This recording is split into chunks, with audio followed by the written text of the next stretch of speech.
This is Bloomberg Businessweek. Insight from the reporters and editors who bring you America's most trusted business magazine, plus global business, finance, and tech news. The Bloomberg Businessweek podcast with Massar and Tim Stenovec from Bloomberg Radio. Whistle while you work. Put on that grin and start laughing. All right, it is all about that monthly jobs report. Just talking about it a little bit with our TV team here. But, you know, Jess, you take a look at some of the headlines that are among the most read on the Bloomberg. Yep, U.S. hiring surges, bolstering the case for another Fed rate hike. You've got the 5% bond market, meaning more pain is heading everyone's way. We just talked about that with Romaine and Katie. And then Treasury sliding as jobs beat makes another hike a coin toss. I feel like we keep going back and forth, right, when it comes to what's the Fed do next? Right, and whether or not we're headed for a soft landing or hard landing, Carol. Exactly. All right, so to talk about it all, the day's trade, the week's trade, and the news, Bloomberg Intelligence Chief U.S. Interest Rate Strategist Ira Jersey on Zoom in New Jersey, and also with us, Bloomberg News economics editor Molly Smith. And Molly, just quickly, we talked about it a little bit with our TV colleagues. Bloomberg TV, radio, online, everywhere, the terminal have been all over today's jobs report. But what are some of the highlights and what you think the street and the Fed is paying most attention to? I mean, yeah, the headline number obviously was kind of frightening. You know, when we first saw it, it was like, wait, did I see this right? 336? Well above all estimates in the Bloomberg survey, and also the sizable revisions to the prior 2 months. So that was really just a bullish sign across the board, especially seeing as so many of the recent jobs reports have been the opposite. We've seen big downward revisions in prior months, and I think it was just really impressive in terms of like the broad-based nature of hiring. You know, it wasn't particularly concentrated anywhere. Seeing the unemployment rate held at the same level, and wages also not so exciting. So it was, I think just like the payrolls number was really by far and away the big story here. Ira, I wanted to bring you into this conversation because especially when we're looking at what's happening in the bond market, what do you make of this as far as the speed in which we've continued to see bond yields climb from here? Yeah, liquidity is not great, but really a lot of this was positioning. So you had a lot of people back in the summer, talk about June, July, August timeframe when a lot of strategists and then real money managers were getting long duration. So they were buying 10-year notes, 30-year bonds, and those sectors in the anticipation that the Fed was going to be done. And usually when the Fed is done hiking, the long end of the market does really well from a total return perspective. But what's happened now is that with the turn in the data the last 6 or 8 weeks, you've seen and haven't seen the slowing that I think most people had been anticipating. You have a lot of people in bad positions, and then so they wind up stopping themselves out. There were some really important technical levels that got broken last week, and as those got broken, you then had stops that got hit. So a lot of this move was part of this move was technical in the positioning piece of it, but I think a big piece is just a imagining of what the Federal Reserve is going to do. And what the Fed does next, I don't think matters very much. It's more, what is the Fed going to do next? So what is it going to do in late 2024, 2025? We've now priced out a lot of the cuts that had been priced into the market. Even after you still had about 60 basis points of cuts priced in after the Fed meeting last month. Now those are, now people are saying, well, hey, maybe they won't actually cut interest rates. So at this point, Fed funds futures are saying no cuts next year? Oh, just about, yeah. So it depends on if there's a hike or not, right? Mm-hmm. So it's one of these things. If they hike again, then yes, there's a cut priced in. If they don't hike, then there's no cut priced in, right? But basically, you're talking about interest rates not doing very much in the very front end of the curve over the next 15 months or so, and because of that, the whole yield curve has had to reprice. So you have 5-year notes need to be closer to 5%, and so do 10-year notes, just because. If you average out what the policy rate is going to be over the next 10 years, that's come up quite a bit. Interestingly, Carol, I was just looking at this earlier today. Yeah. If you look at what the market thinks the 10-year note's going to be, so you look at the 15-month forward 10-year rate, that is exactly where we are today, 4.8%. So the market seems to think right now that there's going to be very little movement in the long end of the curve. Is that going to happen? No, it's not. So that means that there's going to be a lot of relative value in trades to do, but it might be a little bit early to try to think about exactly getting long because of the poor momentum in the market and the good economic data. Molly, I want to bring you back in here because the economic data from day to day can create, or it's like a whole new think among the investing public or traders about what happens. And I just wonder, here we are digesting an important data point, but I do wonder, we've got inflation next week. Could sentiment change much, from what we heard from Ira? Oh, absolutely. I mean, take a look at what happened this week. There was a bit of a relief rally on Wednesday after the ADP data showed a really weak private payrolls print. And then 2 days later, gangbusters on the government jobs report. So you can see it's really a very fickle environment right now, and it doesn't take a whole lot to move the needle. In terms of next week coming up, obviously CPI is going to be the big highlight later in the week. We also have producer price index before that. Maybe, you miss inflation expectations if that moves the needle on anything. And of course, we get the Fed minutes as well. So all of those, some good data points to look ahead to. Hey, Molly, when it comes to what we're seeing with the wage pressures easing here, how much of that today was part of offsetting maybe some of the labor market strength that people maybe would have been concerned about there? It's a little bit tough because you can't really compare this with the JOLTS report because it's not the same month. But if you were to look at it at the value of job openings going up by a ton, and then wages coming down a little bit, that would make sense, right? That workers maybe don't have as much leverage here. That there's so many job openings right now, or that they can. They do have a lot of choice, actually, in that way. So, but yeah, like I said, it's 2 different months. It's a little tough to square the two here. But this, at least, I think the Fed will probably, if there is some positive takeaway from this report, to see a more, modest number on the wage side, that is certainly a good one for them. Ira, we've talked a lot about 5%, but we've also heard, various individuals talk about 6% or 7% when it comes to U.S. yields. Are you ruling that out yet in terms of your analysis and research? 7% would be pretty astounding. Okay. I can create a realistic scenario where we get to 6%, but I think that would require a reacceleration of inflation and the Federal Reserve to start hiking rates more. It's hard to see at this point how the market is going to price for a steeper yield curve. So let's say that the Fed does nothing right now, a significantly upward sloping yield curve in an environment where you don't have accelerating inflation. So I could see a flat yield curve, right? I can see a scenario where we wind up getting a completely flat yield curve at 5.25%. But the market's always going to be pricing for the Fed's next move at some point, right? So it could be that the market prices for the Fed not to cut interest rates until 2026. But even if it does, then that still means that you're going to have 10-year yields need to be below the overnight rate. And so it's going to be hard, I think, to get 10-year yields up to 6% without the Fed hiking. But that being said, oil goes back to over 100. And you wind up with a reacceleration in the labor market, and the next thing you know, you could wind up with the market pricing for interest rate hikes, and that could certainly push yields more. Nowhere near my base case scenario for sure, but there is a realistic scenario where we get there. What do you think, Ira, would be the make or break level in the 10-year Treasury yield to really see asset classes basically having to reprice, especially in the stock market? Or collapse. Right. Well, I guess that's a better question for Gina Martin Adams, our equity strategist, right?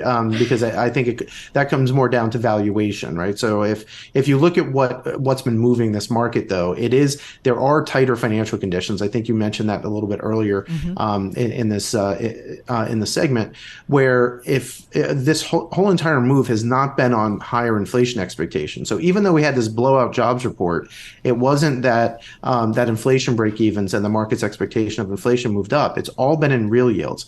And real yields tend to move because of tighter monetary policy, market volatility, and fiscal deficits. So that's, in fact, our model. Those are the three inputs to our model for 10-year TIPS yields. 10-year TIPS yields approaching 2.5%. Our model says 2.6%, so reasonably close. But it's because, in large part, because of the expectations of what the Fed's going to do, as well as just the massive volatility we've had in Treasury yields, and investors want to be compensated for that volatility, and that shows up in TIPS yields for sure. Hey, can you, in 30 seconds, your column on the $6 trillion tidal wave in the Treasury market, what do we need to keep on our radar? Just quickly, if you could. Yeah, so that's all about T-bills. There's still T-bill, the amount of T-bills that are going to need to be issued over the next quarter is still going to rise. So there's going to be plenty for money market investors to of supply for them to invest in. That's good because there's demand out there, money markets. As we know. Hey guys, thank you so much. Really appreciate it, and have a great weekend. Bloomberg Intelligence Chief U.S. Interest Rate Strategist Ira Jersey out there on Zoom in New Jersey, and of course Bloomberg News Economics Editor Molly Smith joining us on the phone in New York City. You can find Molly at Molly Smith News on Twitter, and you can certainly catch Ira and his research and his team's research on the Bloomberg. You are listening and watching Bloomberg Businessweek on this Friday. Carol Massar along with Jess Menton in for Tim Stenovec, and this is Bloomberg. You're listening to the Bloomberg Businessweek podcast. Catch us live weekday afternoons from 3 to 6 Eastern. Listen on Bloomberg.com, the iHeartRadio app, and the Bloomberg Business app. Or watch us live on YouTube. Non-farm payrolls increased 336,000 last month. I feel like we should all get like headbands and caps and T-shirts because it really was a shocking number. It's the most since the start of the year after sizable upward revisions to the prior 2 months. So it's not just this past month, it was the prior months to September as well. A Bureau of Labor Statistics report, of course, coming out with all of this earlier today. The unemployment rate, by the way, holding at 3.8%, wages rising at a modest pace, and maybe that was some of what calmed folks down. So let's get to it. Back with us on a jobs day, Becky Frankiewicz. She's Chief Commercial Officer and President North America at ManpowerGroup, on Zoom from Durham, North Carolina. Becky, it is good to have you here with Jess and myself. So it was quite a strong report, kind of a shocker when it first crossed. Was it a surprise to you? Yeah, it's a blockbuster report. I mean, Carol, what we're seeing is employers, as we go into the holiday season, they really want to enter the first of the year fully staffed. And so when you think about what Jobs Report Friday really is, it's the match between open opportunities and people and what they want to do. And so we're seeing that match increase. So it just shows the resilience of an increasingly cost-conscious American consumer. We saw that because we saw services, leisure and hospitality go significantly up, almost 100,000 jobs. Out of all the jobs created, over 200,000 were in services versus durable goods. And so Americans are wanting to continue to experiences and eating out, and that's why we're seeing companies like Domino's fall into a top employer from cost consciousness. Walmart, Dollar General following in the top employers, and so a very resilient yet cost conscious American consumer. So what industries are seeing the highest demand for labor at this point versus those that are seeing the weakest? Yeah, so this is a headline that hasn't necessarily been covered today. If you think about in real-time data, Jess, and that's usually the view that we bring because we can track by sector, by day, what's happening versus looking just back at BLS. As we look ahead, what we're seeing today is a warm-up in holiday hiring, and the heavyweight holiday heroes is going to be operations and logistics. So for the first time in 3 years, we saw IT jobs fall out of the top three sectors. So it's been medical, sales, IT. Now it is medical, sales, and think about sales is getting ready for the recovery in the economy. So companies want to have a full sales team. And now in the number 3 position is operations and logistics. And how that's tied to holiday is we are seeing more clicks than bricks from Americans as we go into the holiday hiring period. And so Americans are shopping more online. A little bit they recovered from COVID, went out into retail last year. This year we're seeing Americans shop online. That's evidenced by big headlines from Amazon, hiring 100,000 more workers than last year. Target hiring 100,000 workers given their click and collect program. So we have some optimism in the upcoming months. So I'd say that's one of the standouts is logistics. And again, medical continues to be in number 1 and number 2 sales for the reasons I mentioned. It's interesting. I mean, I don't know, do you talk to some of the companies that are posting or that are looking to hire? Is it because they are doing more business, there's demand out there? Is it, again, that labor hoarding story? Becky, what is it? Because it's interesting to hear what you say about that they want to kind of be stocked with workers heading into the new year. Yeah, so it's really, I mean, Carol, it's actually not very complicated. What's fueling our economy today is the confidence of the American consumer. We continue to spend. And as long as we continue to spend, that generates demand. Again, we're spending on services much more than goods, so keep that in mind. But as long as we continue to spend, it generates demand, and companies are going to seek to fill their open positions. Now, I want to be clear, as we look at the job demand, which is what fuels ultimately BLS, we have seen a little moderation month over month, Carol. It came down about 5% month over month in terms of overall jobs created in the economy. But, people say, hey, the fall weather's here, the labor market's cooling. But I would tell you, it's not winter yet, hence the holiday hiring optimism. So what's really driving some of that optimism when it does come to the holidays? Yeah, again, we as Americans now are buying more online. So in COVID, we didn't really have the optionality. We had to buy online. So you saw a significant increase in ops and logistics to fuel that during COVID. Then we got to go back to stores. And so last holiday season, people went back into, shopping malls and retail stores. And now we're seeing that moderate again to more click. And you also know when you click, you tend to spend more. It's hard to keep up with your basket, if you will, across multiple providers. And so it's giving some optimism. And we're seeing the traditional retailers. Again, I said Amazon, but Target, again, with their click and collect program, they're hiring as well. So it's not limited just to the online retailers. It's probably why my husband's like, slow your roll, babe, with Amazon. Right. It's so easy. It's terrible because it's just like, oh, I think, I do. It's like crazy. Yeah. But it is interesting when you talk about logistics and gearing up for the holiday season. That makes me think, though, they'll get through the holiday season and let some of those folks go. I mean, are these full-time positions? Are they getting all the benefits and everything, or is it temp? Yeah, Carol, so this is seasonal. It happens every year. Yeah. If you'll recall last year, you and I talked about the fact that we weren't seeing the increase that we thought we would. So last year was a little bit of a different from the past. But this year, we're seeing holiday hiring come back with strength. And it usually is people who want to get a second income to round out their holiday shopping, or someone who just wants to go to work part-time to get their holiday shopping. So this is a fairly normal cadence for the American economy. Again, last year was abnormal, though. So it's very nice to feel some normalcy come back into the patterns. So, Becky, if you had to use a word or two words to describe the labor market right now, what would it be? I'd say very tight. It's very tight. And so we're seeing, it's taking 44 days on average, Carol, to fill a job.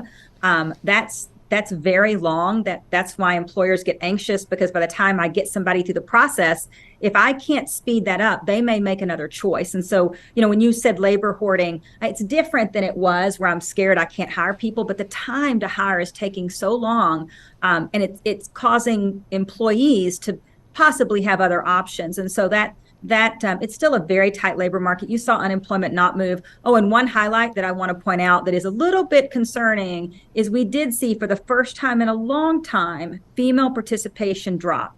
Only 0.2 of a point. It's not alarming, but it's the first time, and it's very concerning. And if you think about ops and logistics roles, they're overrepresented by men, and we cannot have another she session on our hands. And so I really want to watch that. I'll be watching that closely. Hopefully the retail in-store, as that comes back a bit, offset some of that. But that's a little bit concerning. I don't like to see that number. Any indication as to why we are seeing that? Yeah, so it's, there's a lot of headlines around the childcare situation and what's going to happen, the cliff that could possibly happen there. That's concerning. But I also think the mix in the economy is changing a bit as we see this growth in ops and logistics. And so that something for all of us to keep a close eye on. Hey, Becky, you mentioned 44 days on average to fill a job. You said that's very long. Is that kind of where we were 2019? Like, give me a little perspective. Yeah, so no, it's taking much longer now to fill a job. It So it's above what it was back in 2019, just before the pandemic shut down? Yeah, because the labor market's tighter, Carol. So it's above what it was in 2019. And again, it's flattened. We had seen it increasing, which is definitely not a good thing. Now it's kind of flattened. So I'm hoping there's stabilization there, and that we'll see that come back down. Interesting. Like we keep hearing it. We talked with a CEO over at Omni Hotels. You can check it out on our podcast feed, but he talked about strength in the labor market. But he said it wasn't as bad as it was kind of coming out of the pandemic, but nonetheless, also seeing some strength there. Hey, Becky, great color on the U.S. jobs picture. So appreciate it. She's Chief Commercial Officer, President North America at ManpowerGroup, joining us on Zoom from Durham, North Carolina. And this, I feel like jobs data, strong, good, shows the economy. If you have a job, right, you're going to spend, you're going to go places you just traveled. Exactly. But does it continue to provide a predicament a little bit for the Fed. Right.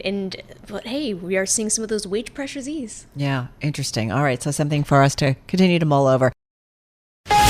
You're listening to the Bloomberg Businessweek podcast. Catch us live weekday afternoons from 3 to 6 Eastern on Bloomberg Radio, the Bloomberg Business app, and YouTube. You can also listen live on Amazon Alexa from our flagship New York station. Just say, Alexa, play Bloomberg 1130. Hey, it's the fourth day in the fraud trial of FTX co-founder Sam Bankman-Fried. FTX co-founder Gary Wang on the stand again, the cryptocurrency exchange's other co-founder, and he did plead guilty in December, agreeing to cooperate in this case against SBF. Keep in mind, Wang, Bankman-Fried's MIT roommate, is the first of 3 star witnesses testifying for the government. In our weekly look at the world of crypto, let's get an update on the trial. Back with us and following all the details, Bloomberg News legal reporter Ava Benny-Morrison. She's on the phone from the Manhattan Federal Courthouse. Talk about the day, Ava. What went on and what did you hear? So it was a big day today. We heard from Gary Wang, who continued giving his testimony. Much of it was a sort of painstaking description of how Alameda and FTX operated, but towards the end of the day, he gave a description of the final frantic days at FTX, talking about how he was in the Bahamas with Sam and some of the other top executives as FTX's financial situation was getting worse and worse. He talks about when FTX filed for bankruptcy, and then him and Sam went on a drive to the Securities Commission in the Bahamas, and Sam instructed him to transfer the remaining assets of FTX to the Bahamas regulators. This was at a time when the US was trying to get a hand on it.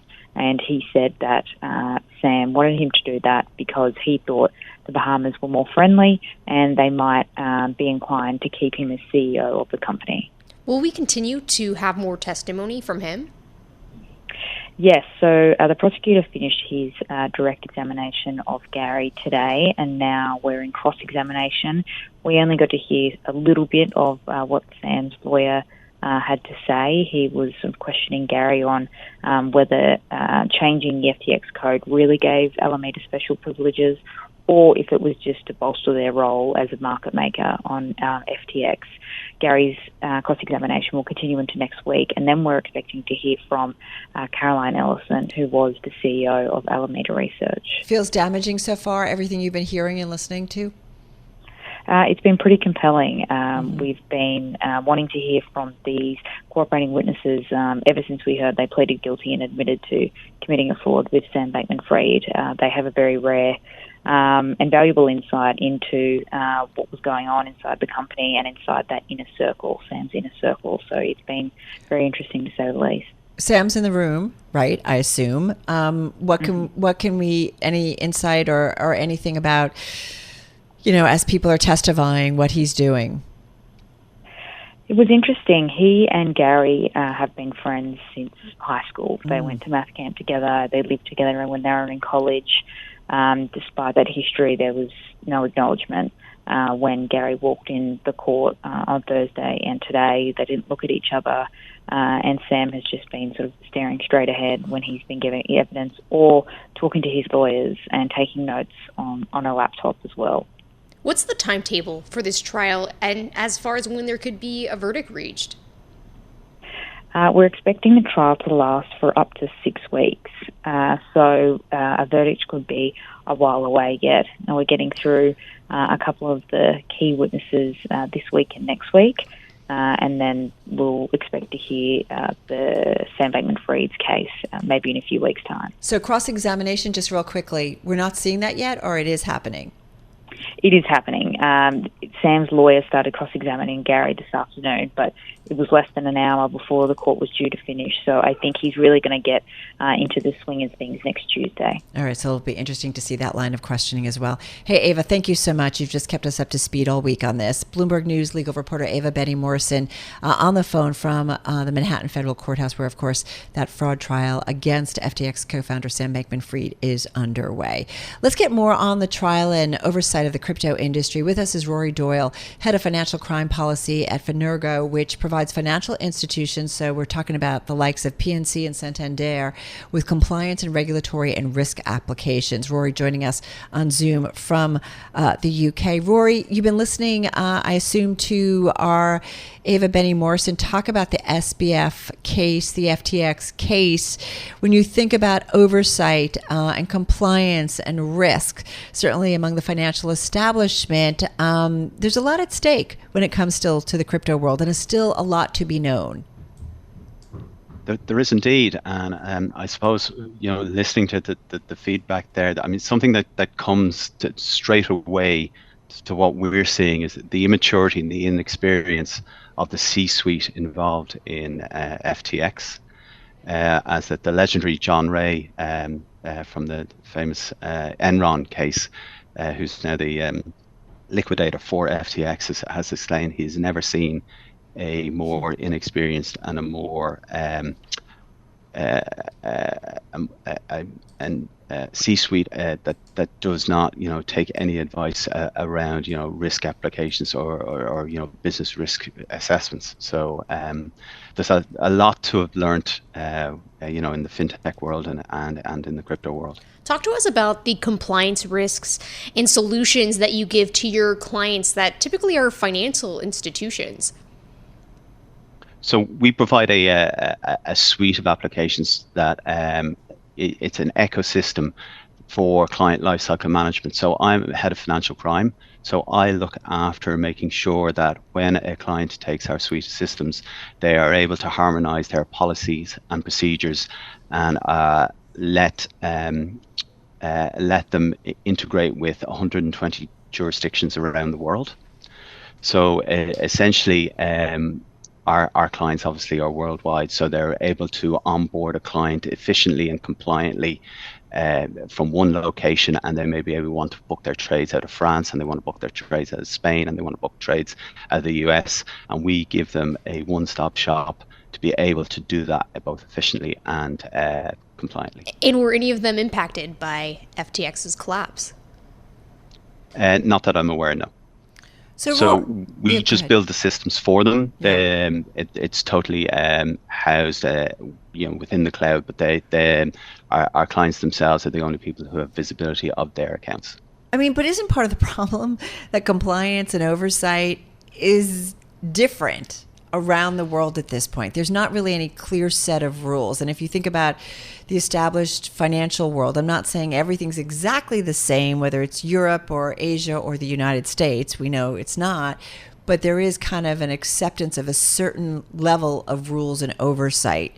And that's what enables global financial markets to actually work, right? Or global financial transactions to work. Isn't that the big problem right now with crypto? Yeah, you're absolutely right. But we are seeing around the world jurisdictions catching up with the FATF recommendations on crypto. So seeing very good laws and regulations coming out of Singapore. We've got the Financial and Innovation Technology Act coming, passing into Congress this quarter. Now, obviously, Congress is at a bit of a ponder at the moment, so there may be a delay on that.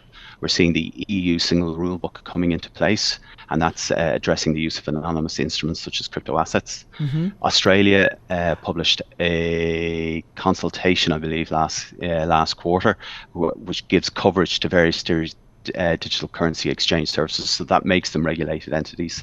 Right. And your near neighbours, Canada, they produced a consultation paper there last quarter as well, and they're harmonising their transaction reporting rules for crypto in line with cash. So more's coming. 15 seconds, Rory. So does that mean you are seeing increased uptick in demand for your services? Can you quantify it just very quickly? Yeah, absolutely. Especially since we've seen there's a dearth of financial crime professionals around the world. There's been an increase in screening and sanctions due to the war in the Ukraine. Yeah. And therefore, something needs to bridge that gap. All right. And we believe we have the solution for it. Well, good to check in with you and get the playoff of certainly the latest on that trial downtown. Hey, Rory Doyle, thank you. Head of Financial Crime Policy at Fenergo, joining us from the UK. I'm driving in my car. I turn on the radio. How about you let me drive? Oh, no. Who's gonna drive you home? Honey, please, I'll do the driving. Drive on. Excuse me, I want to drive. It's the question that drives us. This is the Drive to the Close That funky music will drive us till the dawn. on Bloomberg Radio. All right, everybody, just about 18 minutes left in today's session. Carol Massar along with Jess Menton. Jess, of course, in for Tim Stenovec on this Jobs Friday. And we've got a rally underway, 1.9% higher in the NASDAQ. Charlie was just talking about the trade. So we're seeing buying into the close, not, we're almost getting ready to wrap it up. Right. How do you make sense of it as somebody who is constantly reporting on the markets? Well, I look at a lot of different corners. I brought up earlier about the shorted basket, most shorted stocks in Goldman Sachs basket, as well as those non-profitable tech. So you're seeing those corners of the market actually higher than the broader market. So I think there's some things underlying surface there. So it's not just more broadly in the equity market, but then also trying to figure out, okay. So does it mean it's a strong trade, this buying, or no? Not necessarily. Okay. So let's see what Alan Zafran has to say about it. Let's see if he's been doing some buying or telling others to do some. He's founding partner and co-CEO at IEQ Capital. He's on Zoom from Foster City, California. Hey, Alan, always good to get some time with you. How are you? I'm doing great, and it is blazing hot here on the West Coast, like it's blazing hot today in the market. So do you buy it? Do you buy this trade? This is a technical snapback from an oversold condition, but fundamentally, I don't really buy it in the short run. Basically, this is the Goldilocks trade. If you think you're going to get strong economic growth and moderating inflation, this is what you're looking for. Our perception is when the Fed has raised rates these many times, inevitably you get an economic slowdown. That coupled with wage pressures, when you see strikes taking place with auto workers, people in Hollywood, when you see the healthcare system, Kaiser Permanente, it's telling you wages are going to go up, margins are going to get hurt a bit next year. So we're a bit skeptical about the projected 12% of earnings growth for the S&P 500 next year, and therefore we're a bit cautious. We think equities remain just a bit ahead of themselves, not egregiously overvalued, but we wouldn't be surprised if a year from now equities were trading at about 18 times forward earnings, which gets you to right about where we are today. You brought up earnings. Clearly, we'll have JP Morgan and other banks kicking things off at the end of next week for the third quarter earnings season. What's your view as far as when the S&P 500 looks poised to potentially be coming out of an earnings recession in the fourth quarter? How do you think that would bode well potentially for the broader equity market at a time when people are debating a soft landing or a hard landing? Really bode well if we're really going to get that earnings growth. So if this year's entire move up, which is at this point about 14% on the index, is entirely multiple expansion. We're going to see no earnings growth this year. So if you really do buy into that 12% earnings growth next year, and people really believe the Fed is finally on pause and we're going to have a more stable and clear environment and uncertainty goes away, great. Markets go higher from there. Again, we're just going to try and issue an element of skepticism that it's uncommon for a treasury yield curve to be inverted, for the Fed have raised so quickly and meaningfully, and for not to be a real economic impact. And therefore, we're not quite as bullish as the way you phrased that question to me. There's a lot of individuals weighing in. Michael Hartnett over at B of A saying that the bond market's going to rally big in 2024. He said amid a recession. I saw another Wall Street house talking about, I think this was a buying opportunity for equities. I mean, it's kind of like all over the place, Alan. So what's the major risk right here in making kind of the wrong decision?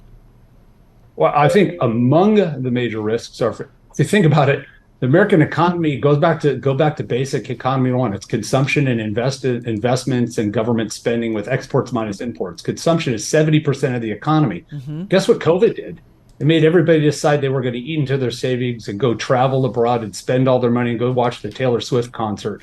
And savings are depleting. And if consumption can't keep up at this pace next year, and if interest rates are higher, which is slowing down investing, and if we have more chaos in Senate and fiscal spending isn't going to bail us out, the C and the I and the G that make up economic growth are all going to be less strong than we wish. It doesn't bode well for an exceptionally strong equity market. It doesn't mean it has to plummet, but earnings growth is going to be challenged, we think, a bit more than what is current consensus wisdom. And the typical tailwinds of driving economic growth aren't going to be as prevalent next year. And therefore, it's going to be a little more challenging. What about the consumer? And obviously, when we're thinking about how strong the labor market has held up, does this really signal that a recession is imminent in the next couple of quarters? It doesn't signal a recession is terribly imminent. We would argue it's quite possible we've already been in this kind of bizarre, slowing, rolling recession hitting different sectors at different points. And you remember all the tech layoffs that were happening much earlier, particularly here on the West Coast. But what it does bode is when wage pressures go up meaningfully, companies' margins begin to get crimped, coupled with higher borrowing costs. Their propensity to invest in their businesses gets hurt a bit. And it's hard to push on all those price increases back to the consumers. You get lower profits and less profit growth as a result. It may not mean a recession, but as you know, the inverted yield curve has yet to fail signaling a recession. So either this time's different, or at least we're going to see somewhat of a slowdown from the rapid economic growth we had seen over the past 12 to 18 months, which has, frankly, defied a lot of the conventional economic models as a consequence partly of COVID and everybody changing their behavior about how they intend to spend their dollars. They're accelerating spending at the expense of savings. It's not clear that can persist for another 12 to 18 months without some slowdown in consumption. Right. And we've been lucky because the job market has been so tight. So people, whether or not their savings are being pared down, they're continuing to spend because they've got a job and they feel confident about that. And I do wonder, Alan, as you look at the markets, and I think about how quickly things can turn. And, we keep saying about these kind of reinversions or signs that are saying, okay, a recession certainly is near. I don't know. What is the sign that you is there a data point, a metric that you really focus on to kind of get an indication of where to go next, and that also guides you in how you invest? And got about 40 seconds left. Well, typically the unemployment payroll figures are more of a coincident figure, not a leading or backward-looking figure. Mm-hmm. So when you see payrolls not going up 336,000, twice the pace at which consensus expected today, but a real drop in payrolls, it tells you the party's about to end. And so we saw it also if you go back to last time we had a recession where payrolls was 2007, came down pretty sharply in the fourth quarter, and it led to the recession we saw in 2008 and 9. At some point when payrolls come down pretty sharply, that's the sign that we're in the recession. The issue is stocks typically are in front of that just a bit. And so the ability for that to lead to your decision making is a little flawed because it will already be dropping by the time you see that payroll drop. It's a really good point, right? Markets kind of certainly read into things. Earnings will maybe be really helpful. We'll see what CEOs have to say, and especially how much guidance we get in terms of outlook. Alan, great stuff. Have a great weekend. Alan Zafran, founding partner and co-CEO at IEQ Capital on Zoom from Foster City, California. Don't go anywhere. We're going to wrap up the trading day and the week. You're listening and watching Bloomberg Radio. This is the Bloomberg Businessweek podcast, available on Apple, Spotify, and anywhere else you get your podcasts. Listen live weekday afternoons from 3 to 6 Eastern on Bloomberg.com, the iHeartRadio app, TuneIn, and the Bloomberg Business app. You can also watch us live every weekday on YouTube and always on the Bloomberg Terminal.